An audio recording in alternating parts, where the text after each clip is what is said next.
Welcome back. The wait nearly over. The big game between the Kansas City Chiefs and the San Francisco 49ers is tomorrow. The Miller Bucks, they wrapped up the district title last week, a playoff spot secured. So would they take the foot off the gas as they get ready for the playoffs? Well, if you think that, then you don't know the Miller Bucks. Slowing down, not in their vocabulary. Mike, is the calm before the storm here in Houston this morning, as in just a few hours, Minute Maid Park will be filled to the brim once again for Game 2 of the World Series. We all know the old saying, take me out to the ball game. But what if there's no ball game to go to? With the Hook season suspended until further notice, the team and its staff has decided to take the ball game to the fans. A lot of people you did not know donated money to this GoFundMe. A lot of people you had never met before, but they knew you. To those people, what would you say to them if you had the opportunity? All I can say is thank you. Thank you in the biggest way. It was advertised as a pitching duel in Game 2. Steven Strasburg facing off against Justin Verlander, and that's exactly what the fans got until a disastrous 7th inning turned the Astros Game 2 into a nightmare. Tonight, the Astros will turn to their star pitcher, Justin Verlander, to try and slow down this Nationals offense. He's at a home place. He's second in, right? Yeah, he's down. Okay. Just peek. Oh, one. I thought it was 3. Gotcha. One time. Okay. This is a lot harder than I thought it was going to be. So as you can see, Richard's finding any way he can to stay in shape and gain muscle during the off-season. He's even going as far as pushing his own car. It was a 2019 season that saw the Astros set a franchise record with 107 regular season wins, multiple All-Stars, and huge leaps from their star players.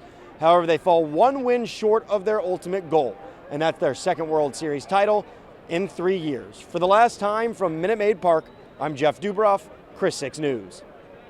We just went over the game plan, and he laid out the most advantageous times to use me, and we didn't get to that position. Really?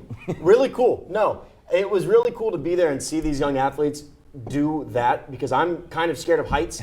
Katya, you walk through the town of Refugio right now, you pass a Dairy Queen, you pass a Whataburger. In the window, it's painted Go Refugio State Champs. They've already changed the windows, and it's been less than 24 hours. And something that head coach Jason Herring said about this team, they were resilient all year, and that really parallels with the city itself. Resilient. After 2017 Hurricane Harvey, they came together, and this is a football team that represents this community, and they've represented them with pride. Refugio and Veterans Memorial punched their tickets to the state quarterfinals yesterday. Would Kel Allen join them? A good offense in football is like a good car. The quarterback's the engine, receivers and running backs are the bells and whistle, the technology that makes the car special, and the offensive line, the tires. No tires, you're not moving. No offensive line, no offense. A big 5A Division I Region 4 championship game at Buck Stadium tonight. And Michael Newcomer, he's going to do it again. Watch this. This is a great run. Bounces outside, follows his blockers all the way to the house. House call. Now Isaiah Aguilar, Weston Moore, his favorite target. Great move. He's staying up and he's in. Jeff Dubrof here on a miniature edition of the Friday Night Fever. We're back at Alamo Stadium. Last night, Flower Bluff took care of business. Tonight, Veterans Memorial looking to do the same against Southwest Legacy. I tried it for myself, and yes, it's a lot tougher than it looks. This is hard. Huge game. As I mentioned, a very big test for this Islanders team in Southland Conference play.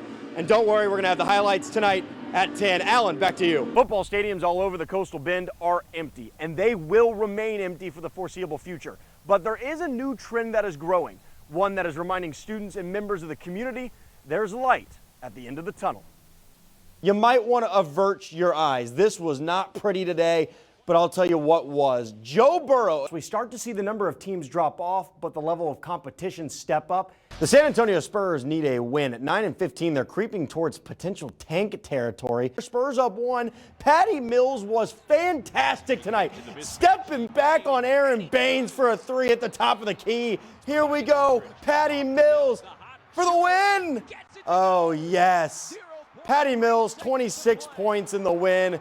Spurs get a much-needed one, 121-119. Hosting the Atlanta Hawks. You could have watched this game on our sister station, KDF, but if not, I got you covered right here. DeMar DeRozan turning the corner, driving the lane, reverse jam. Spurs have not lost to the Hawks at home since 23 years. We're inching closer and closer to the playoffs, and at this point, teams are looking to play spoiler. Other teams looking to stay in the hunt. Well, it looks like Jason Garrett will be hanging around the Cowboys after all, but only twice a year. In the 5A ranks, you have the Battle of Texas Blue Bloods facing off. This is just in the last 24 days.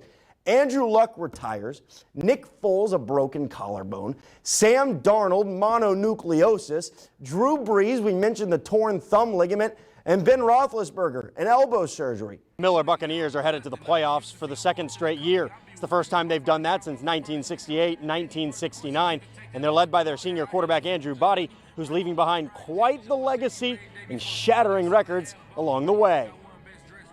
A legacy. I feel like that just means something that something that you leave behind, that you did something great and everybody realized it. It's all about legacy, and Miller quarterback Andrew Body has left one.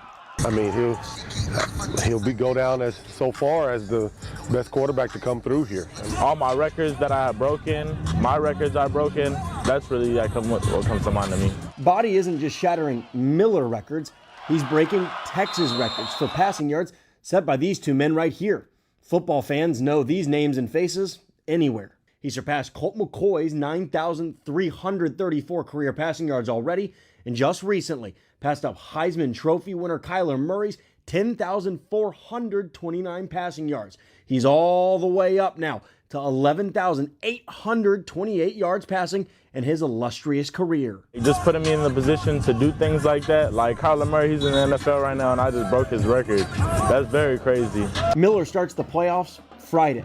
It's their second straight postseason appearance, and it's been a while since the program's done that. That's 50 years, and now we making the difference, and we're gonna keep trying to change things around here and just change the culture. How far they go in the playoffs, that's uncertain. What's not is this: win or lose, Andrew Body will be remembered at Miller High School for a long, long time.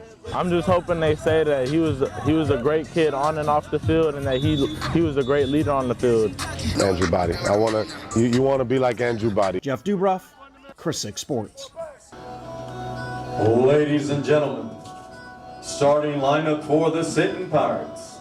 Batting first on the mound, number 2, Brett Brown. Sinton Pirate fans recognize that voice anywhere. It's Arnold Gomez, the official voice of Sinton Athletics, and he's been a Pirate for life. I grew up here, went to school here, and graduated here. Gomez's arrival on the baseball scene came at the same time as their legendary baseball coach, Gene Kasprick. When I started football, that same year, Coach K came and said, hey, how about doing baseball for us too? And the rest is history. Good evening, ladies and gentlemen. Welcome to the ballpark at Gene Kasprick Field.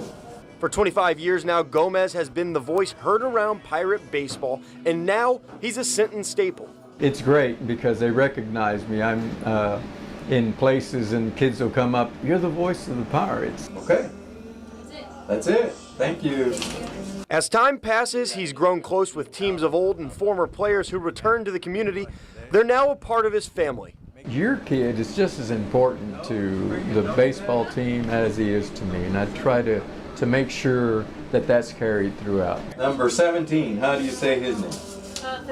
President. He puts in all that hard work for the community he loves to call home.